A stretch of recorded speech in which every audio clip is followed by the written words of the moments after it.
दोस्तों, आज जो कॉमिक्स हम पढ़े उसका नाम है सबसे बड़ा खजाना। ये मनोज कॉमिक्स वालों की एक्शन क्राइम सीरीज की कॉमिक्स है। तो पढ़ते हैं इसको। सबसे बड़ा खजाना। 50 वर्ष की आयु में भी विल्सन को समुद्र की सैर और गहरे पानी में गोताखोरी करने का शौक था। इन दिनों वह बम्बई से कुछ दूर एक साहिली कस्बे सांगली में तफरी के इरादे से आया हुआ था। यहाँ का समुद्र का बम्बई की अपेक्षा काफी शांत है। तट से काफी दूर आने के बाद उसने बोट का इंजन बंद कर दिया। यहाँ पानी काफी गहरा है, मछलियां भी होंगी। लेकिन उसका अनुमान गलत निकला। 2 घंटे हो गए और एक भी मछली नहीं फंसी। उकता कर उसने कांटा निकाल लिया और गोताखोरी की तैयारी करने लगा। इस समुद्र की गहराई भी नाप कर देखता हूँ। पानी में छलांग लगाते हुए उसे एहसास भी नहीं था कि नीचे उसका सौभाग्य उसकी प्रतीक्षा में था। छपाक। पानी के भीतर तैरने का आनंद ही अलग है। तय में पहुंचकर वह रंगीन पत्थर और सीपियां एकत्र करने लगा। यह बहुत सुंदर है। तैरता हुआ वह एक चट्टान के निकट पहुंचा। इसका आकार बड़ा अजीब है। यह चट्टान तो नहीं लगती। उसने चाकू से काई को खुरचा। माय गॉड, यह तो लकड़ी है। यह घास और पौधे साफ करता हूँ। कुछ ही देर बाद वह चट्टान एक उल्टी हुई किश्ती का रूप ले चुकी थी। यह तो किश्ती है। काफी समय से यहाँ डूबी हुई लगती है। सीधी करके देखता हूँ। पानी में पड़े रहने के कारण किश्ती की लकड़ी गल चुकी थी। ओह, जोर लगाने से तख्ता उखड़ गया है। फिर उसने एक और तख्ता उखाड़ डाला। इस सुराख से भीतर घुसा जा सकता है। और जैसे ही उसने सुराख में सिर डाला, उफ, यह तो जान के लाले पड़ गए। उसका खंजर वाला हाथ सांप की पकड़ में था। जान बचानी है तो चाकू वाले हाथ को आजाद करना होगा। पूरी शक्ति लगाने के बाद वह अपना हाथ मुक्त कराने में सफल हो गया। Thank God. अगले पल खचाक। कुछ ही देर में उसने सांप की गर्दन काट डाली। अब वह आजाद था। थैंक गॉड, जान बच गई। कहीं इसके भीतर कोई और बला न छुपी हो। भीतर जाऊं या नहीं? लेकिन उसके जिज्ञासुक मनोवर्ती ने उसे भीतर जाने के लिए ही उकसाया और वह सुराख में प्रविष्ट हो गया। अब उसके दूसरे हाथ में टॉर्च थी। टॉर्च का प्रकाश एक कोने में पड़ा। ओह, वह पेटियां कैसी हैं? इन्हें खोल कर देखना होगा। पेटी की लकड़ी भी गल चुकी थी। तख्ता उखड़ गया और ओह, यह क्या है? सोना। ओह गॉड, इन पेटियों में सोने के बिस्कुट भरे हुए हैं। आज तो किस्मत खुल गई। उसने कुछ सोना अपने थैले में भर लिया और तुरंत ही ऊपर अपनी बोट में पहुंचा। सारा सोना एक साथ ऊपर नहीं लाया जा सकता। मैं कुल 50 बिस्कुट ला सका हूं। यह सोना वैसे ही तस्करों का है। उनकी किश्ती समुद्र में डूब गई होगी और इस तरह सोना समुद्र में लावारिस पड़ा रह गया। अब इस सोने का वारिस मैं हूँ। यह मेरा सोना है। मैं उसे पानी से निकाल लूंगा। लेकिन 2 पेटी सोना पानी से अकेले निकालना और फिर उसे मार्केट में खपाना अकेले व्यक्ति के बस का रोग नहीं था। इस बात को विल्सन अच्छी तरह समझता था। मैं दिल्ली से अपनी बेटी और दामाद को बुला लूंगा। फिर हम तीनों मिलकर सोना निकालेंगे और उसे मार्केट में बेचने की तरकीब सोच लेंगे। फिर उसने कागज पर उस स्थान का नक्शा बनाया। समुद्र में कोई निशानी तो होती नहीं, बस दिशाओं और दूरी को अनुमान लगाकर नक्शा बनाया जाता है। विल्सन उसी दिन सांगली से वापस बंबई आ गया, जहां वह एक यूथ हॉस्टल में रहता था। कमरे में सामान रखने के बाद सोना पाने का जश्न मनाने जाऊंगा। उसी रात वह एक बार में बैठा जश्न मना रहा था। एक बोतल स्कॉच विस्की लाओ। अब मैं इंडियन शराब क्यों पीऊं? कुछ ही देर बाद वह पूरी तरह नशे में हो चुका था। ए वेटर, 4 तंदूरी मुर्गे और भुनी हुई बकरी की टांग लाओ। वेटर निकट आया। क्या आप ये कुछ और मेहमान आने वाले हैं सर? मेहमान? नहीं, मेरा कोई मेहमान नहीं आ रहा। तो फिर इतना सारा खाना मैं खाऊंगा? दौड़। और तुम कौन होते हो मुझसे सवाल पूछने वाले? जानते नहीं? अब मैं मामूली आदमी नहीं हूँ। आज ही मुझे करोड़ों का सोना मिला है। अब मैं करोड़पति हूँ। हा हा हा, करोड़पति।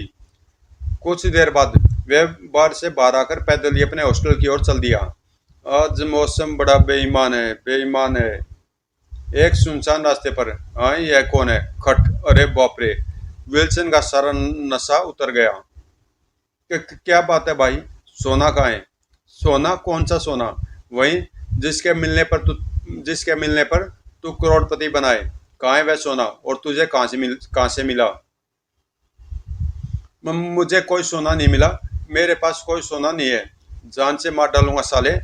विल्सन पलटकर तेज से भागा। भागकर ही जान बचाई जा सकती है, पकड़ो उसे। चारों उसके पीछे भागे। भागन ने विल्सन का साथ दिया। लेन से बाहर निकलते ही उसे खाली टैक्सी मिल गई। चलो। वह टैक्सी में बैठकर भाग गया है।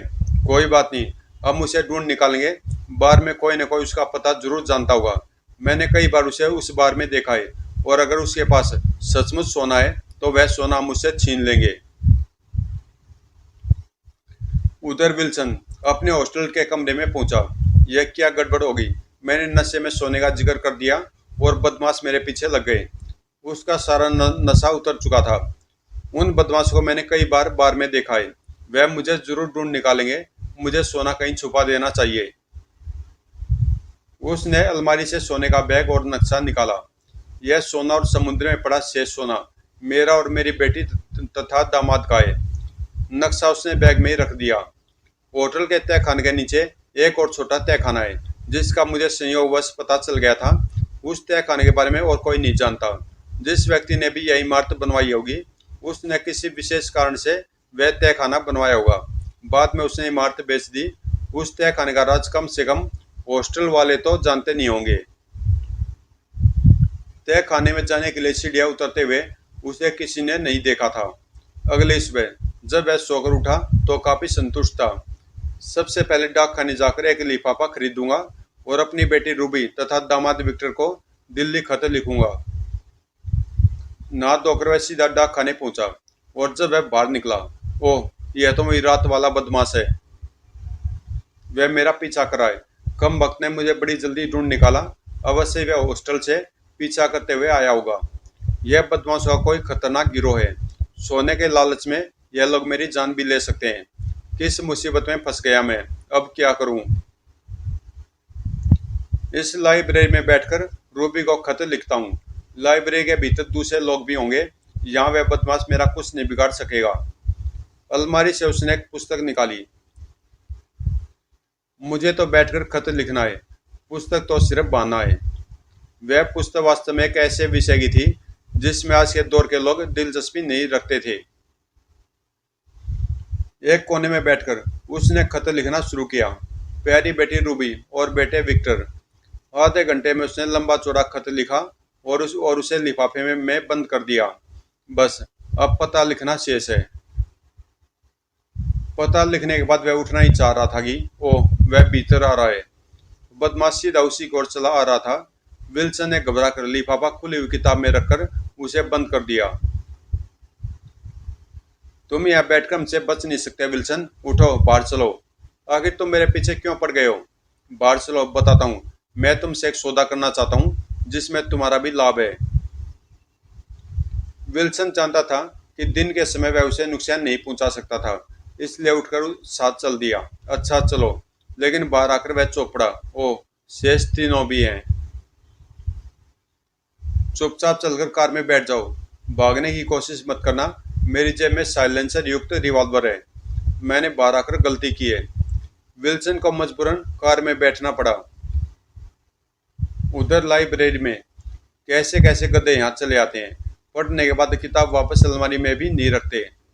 उसने किताब ले जाकर वापस अलमारी में सजा दी। विल्सन काफी भयभीत था। अगर तूने हमें सोने का पता नहीं बताया तो जिंदा नहीं बच सकेगा। हम तुझे ऐसी मौत मारेंगे कि खुद मौत भी घबरा जाएगी। तेरी लाश को देखकर कोई यह भी नहीं पहचान सकेगा कि यह मर्द की लाश है या औरत की। इन धमकियों से वह इतना भयभीत हुआ कि उसने दरवाजा खोलकर चलती गाड़ी से बाहर छलांग लगा दी। धौड़। बदमाश कार रोककर निकट पहुंचे। अरे, यह तो मर गया। सिर की चोट ने सचमुच विल्सन की जान ले ली थी। अगर यह मर गया तो अब हमें उस सोने को भूल जाना चाहिए, और इससे पहले कि कोई हमें इसकी लाश के साथ देखे, यहाँ से भाग लेना चाहिए। वह चारों अपनी गाड़ी में बैठकर भाग गए। विल्सन की मौत को एक साधारण सड़क एक्सीडेंट समझा गया था। दिल्ली से उसके बेटी दामाद ने आकर अंतिम संस्कार किया और वापस दिल्ली लौट गए। एक तरह से फिलहाल तो यह कहानी यहीं समाप्त हो गई थी। विल्सन की मौत के 5 वर्ष बाद उसी पब्लिक लाइब्रेरी में जहां बैठकर उसने अपनी बेटी को खत लिखा था, यही वह किताब है जिसे मैं ढूंढ रहा था। अरे ओ, यह तो किसी का खत है। शायद बेचारा लिखकर इस किताब में रखकर भूल गया होगा। लाइब्रेरी से वापस जाते हुए उस भले व्यक्ति ने लिफाफे को लेटर बॉक्स में डाल दिया।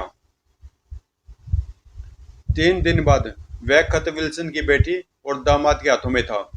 मुझे तो विश्वास नहीं हो रहा है विक्टर, इस खत पर या उस सोने पर जिसका इसमें जिक्र है, दोनों पर। कितनी हैरत की बात है कि डैडी की मौत के 5 वर्ष बाद हमें उनका खत मिला है जिसमें हमें करोड़ों रुपए के सोने का राज बताया गया है।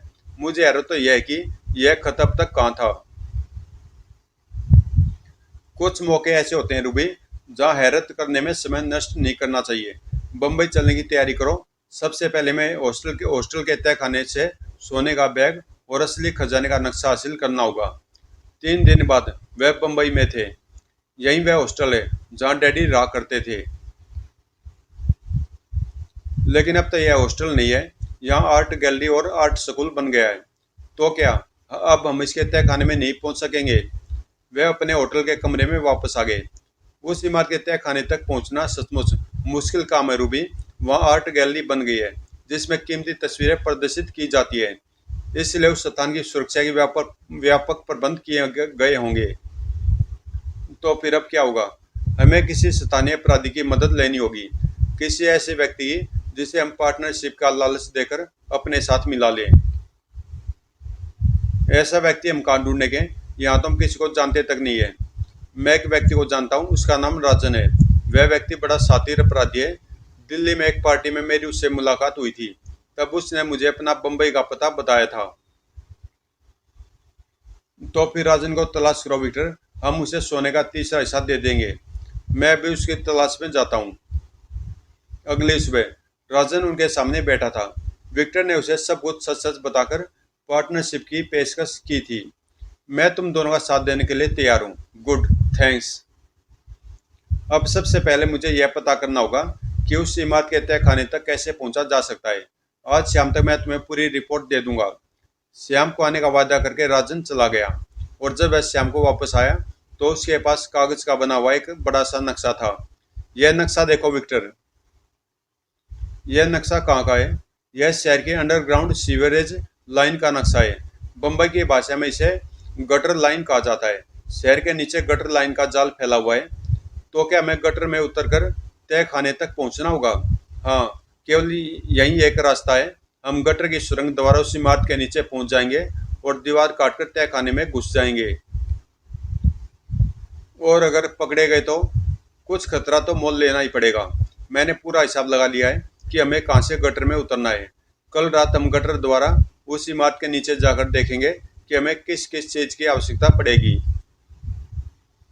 अगली रात 1 बजे इस गली में वह मेन हॉल है जिसके रास्ते हम नीचे उतरेंगे। वह इमारत यहाँ से आधा मील दूर है। गली सुनसान थी। राजन ने मेन हॉल का ढक्कन उठा दिया। पहले मैं नीचे उतरूंगा, मेरे पीछे रूबी और फिर तुम आना। राजन गटर में उतर गया। नीचे आने से पहले ढक्कन खिसकाकर हॉल बंद कर देना विक्टर। ओके। रूबी के उतरने के बाद विक्टर भी नीचे उतर गया और ढक्कन खिसकाकर उसकी जगह फिट कर दिया। संभल कर। ओह, कितनी बदबू है। सोना पाना है तो सब कुछ बर्दाश्त करना होगा। राजन ने आगे बढ़ना शुरू किया। मेरे पीछे आते रहो। क्या तुम्हें सही जगह का अंदाजा है? बम्बई के क्या यह गटर मेरे लिए नई नहीं है। पुलिस से बचने के लिए सैकड़ों बार मैं इनमें उतरा हूँ। तुम चिंता न करो, मैं तुम्हें उस इमारत के बिल्कुल नीचे ले जाकर खड़ा कर दूंगा। ओह, यहाँ तो यह सुरंग 3 तरफ चली गई है। कई जगहों पर यह सुरंग 8 रास्तों में बढ़ जाती है, लेकिन जिन्हें अपने रास्ते का ज्ञान होता है उन्हें कोई परेशानी नहीं होती। राजन दाई ओर के रास्ते पर मुड़ गया था। हम इमारत के निकट पहुंचने ही वाले हैं। 10 मिनट तक चलने के बाद राजन एक दीवार के सामने रुक गया। तुमने मुझे अपने डैडी का जो खत दिखाया था, उसे वैसे गटर का नक्शा देखने के बाद मैं यकीन से कह सकता हूँ कि यह दीवार ही हमारी मंजिल है। यानी इस वक्त हम उस इमारत के नीचे खड़े हैं। हाँ, और इस दीवार के पीछे इमारत का तहखाना होना चाहिए। अगर इस दीवार की जड़ में सुराख बनाया जाए तो हम इमारत के निचले तहखाने में पहुंच सकते हैं। लेकिन यह दीवार तो कंक्रीट की बनी हुई है, इसमें सुराख कैसे होगा? इसके लिए हमें ड्रिल मशीन लानी होगी, एक बैटरी लानी होगी जिससे मशीन चल सके। पूरा सुराख हमें ड्रिल करके ही बनाना होगा। वैसे डायनामाइट से भी सुराख बनाया जा सकता है, मगर उससे धमाका होगा जो हमारे लिए खतरनाक हो सकता है। ड्रिल मशीन ही ठीक है। जिस जिस सामान की जरूरत है उसकी लिस्ट बना ली जाए, कल बाजार से सामान खरीद लेंगे। मैं दीवार को नापकर अंदाजा लगाता हूँ कि तहखाना किस स्थान पर हो सकता है। 10 मिनट तक वह दीवार को जगह जगह से ठोक कर और नाप कर देखता रहा, ठक ठक। फिर उसने एक स्थान पर चाक से निशाना लगाया। हमें इस स्थान पर सुराख करना चाहिए। तुम्हारे अनुमान से यह दीवार कितनी मोटी होगी? 2 से 4 फुट तक मोटी हो सकती है। फिर तो इसे काटने में बहुत समय लगेगा। एक रात में हम इसे नहीं काट सकते। हाँ, कम से कम 4-5 दिन लग जाएंगे, वह भी उस स्थिति में कि हम 6 घंटे हर रात काम करें, और यह काम केवल रात में ही हो सकता है। कुछ देर विचार विमर्श करने के बाद वह गटर से बाहर आ गए। अगला सारा दिन उन्होंने अपनी जरूरत का सामान खरीदने में बिताया। शाम को होटल के कमरे में, अब हम दीवार काटने के पूरे सामान से लैस है। आज आधी रात से काम शुरू कर देते हैं, ठीक है? आधी रात के बाद वह पुनः गटर में उतरे। इस बार वह तेज से चलते हुए अपनी मंजिल पर पहुंच गए। तुरंत काम शुरू कर देना चाहिए। राजन ने अपने थैले से ड्रिल मशीन निकाली। मैं इसका कनेक्शन बैटरी से जोड़ देता हूँ। मशीन चालू होते ही राजन ने काम शुरू कर दिया। गर्र गर्र। वह 1 घंटे तक मशीन चलाता रहा। गर्र गर्र। अब तुम हट जाओ राजन, मैं आता हूँ। अगले 1 घंटे तक विक्टर ने मशीन चलाई। सुबह तक उन्होंने बारी बारी से काम किया। 6 बज रहे हैं, अब काम बंद करके वापस चलना चाहिए। सामान थैलों में भरकर वह वापस चल दिए। अगली रात वह फिर अपने काम में पर आकर जुट गए। घर्र घर्र। भाग्य ने उनका साथ दिया। दीवार ज्यादा मोटी नहीं थी। तीसरी रात ही उन्हें सफलता मिल गई। ओह खटाक! क्या हुआ? दीवार में सुराख हो गया है। सुराख होने के बाद दीवार काटने में ज्यादा परेशानी नहीं हुई। 2 घंटे के भीतर उन्होंने अंदर घुसने का रास्ता बना लिया। इस सुराख से रेंगकर आसानी से अंदर पहुंचा जा सकता है। बारी बारी तीनों भीतर प्रविष्ट हुए। विक्टर की टॉर्च का प्रकाश इधर उधर घूमता हुआ फर्श पर रखे एक बैग पर जाकर रुक गया। Vera bag.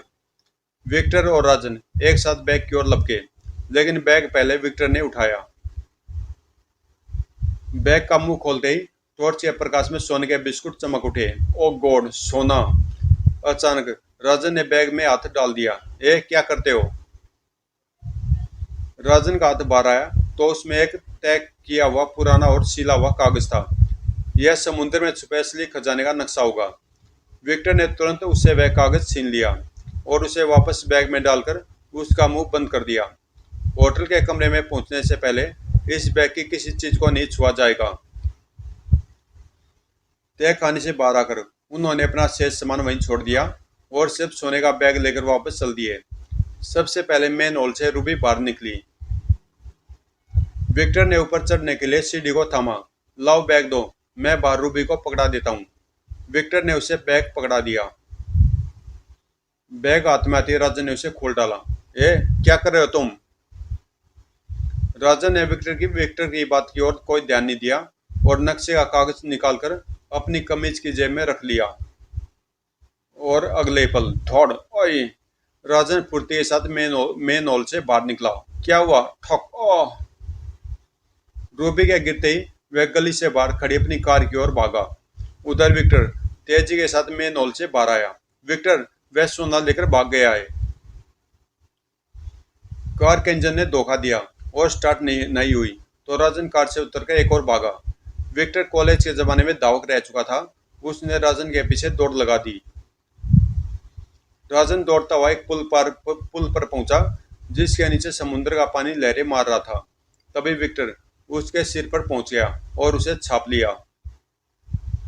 संघर्ष के दौरान राजन के हाथ में पकड़ा हुआ बैग रेलिंग की दूसरी ओर लटक गया। बैग का मुंह खुला हुआ था, इसलिए मैं तुझे जिंदा नहीं छोड़ूंगा कमीने, धोखेबाज! उल्टे लटके हुए राजन की कमीज की जेब से नक्शे का कागज निकलकर नीचे गिरा। ओह, नक्शा भी गया। उसने राजन को छोड़ दिया और खुद भी समुद्र में छलांग लगा दी। विक्टर ने पानी में तैरता हुआ नक्शा पकड़ लिया। Thank God. उधर राजन का सिर पानी में उभरी हुई एक चट्टान से टकराया था। उसकी खोपड़ी फट चुकी थी और लाश पानी में तैर रही थी। विक्टर तैरता हुआ किनारे पर पहुंचा।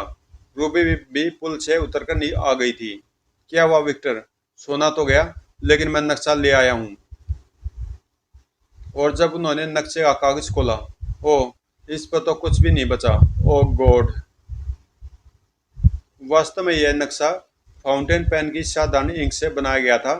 5 वर्ष में तय खाने की सीलन ने वैसे उसका सत्यानाश कर दिया था और रही सी कसर समुद्र के पानी ने पूरी कर दी थी। इंक इस तरह फैल गई थी कि कुछ भी समझना मुश्किल था। यह क्या हो गया विक्टर? क्या अब हमें खजाना नहीं मिलेगा? हाँ रूबी, खजाने आसानी से नहीं मिला करते हैं। अब मेरी समझ में यह बात आ रही है कि व्यक्ति को मुफ्त की दौलत का लालच नहीं करना चाहिए। ऐसी दौलत सिर्फ दुख ही देती है। अपने हाथों से मेहनत करके कमाई गई दौलत ही सबसे बड़ा खजाना है। हम आज ही दिल्ली वापस चलेंगे विक्टर, और इस खजाने को हमेशा के लिए भूल जाएंगे। मुझे राजन की मौत का भी दुख है। राजन को उसके गुनाह की सजा मिल गई है। चलो हम भी क्राइस्ट के सामने चलकर अपने गुनाह की माफी मांगते हैं। कुछ देर बाद वे चर्च में क्राइस्ट के सामने सिर झुकाए खड़े थे। समाप्त। तो दोस्तों, कॉमिक्स यहीं पे समाप्त होती है। अच्छी कॉमिक्स थी और मिलते हैं किसी अगली कॉमिक्स में।